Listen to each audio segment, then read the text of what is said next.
Come on nào.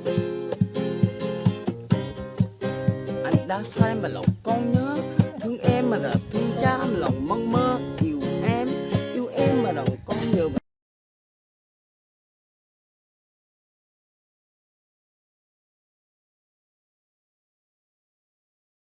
Chúng nó nào thôi đồng vật có ta rồi.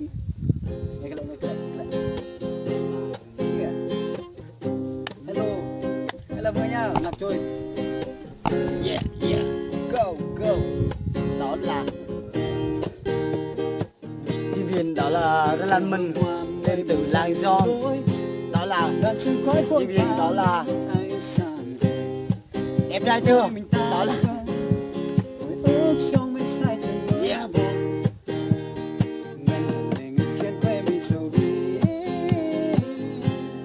Được sự nơi có nhân từ giá biệt ly, cánh hoa rụng rơi, còn duyên mong manh sẽ lối trong mơ người theo phố.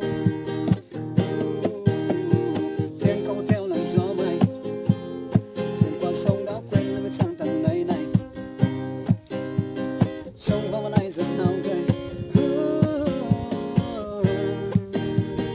Yeah, go. Ta xin nguyện khát từ trong tim tình lòng mê say, mặc cho gió mới vang lên đôi môi cay, bâng khuâng người ta lạc trôi giữa đời, lạc trôi giữa đời. Lòng ta xin nguyện khát khi trong tim tình lòng mê say, mặc cho gió mới vang lên đôi môi cay, bâng khuâng người ta lạc trôi giữa đời, lạc trôi giữa đời.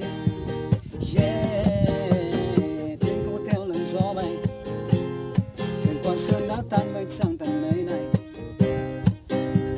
trông quaวันnày dần nào gầy.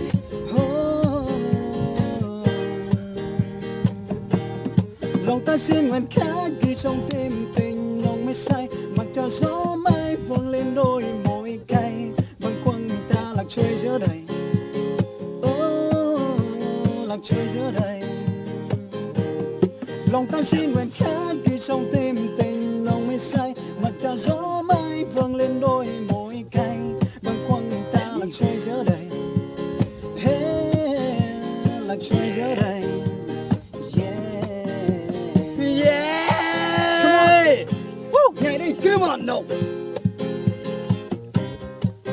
Anh đã sai mà lòng con nhớ, thương em mà là thương cha mà lòng mong mơ. Yêu em mà lòng con nhớ, mà từ yêu em đã sợ mong mơ là rất nhiều. Theo hương hoa mây mù răng lối, làn sương khói phôi pha đưa bước ai sàn rồi, bên côi mình ta vẫn vương hồi ức trong mây say chiều mưa buồn, ngăn dần lệ ngực khiến quê mình sầu bi.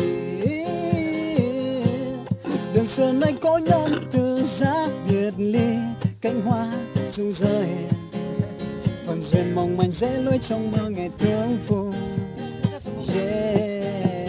Yeah. Câu theo làn gió bay, thuyền qua sông đã quên với tên anh trong nơi này. Trông vàoวันnày dần áo gầy.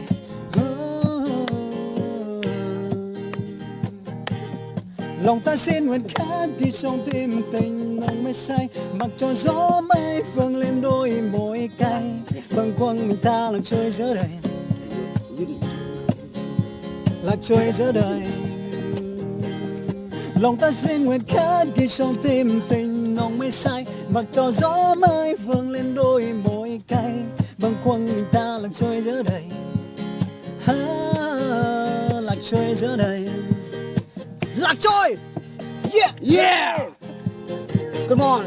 Vâng, sự hết nghe. Chúng ta nó nào thôi đồng vật có ta rồi.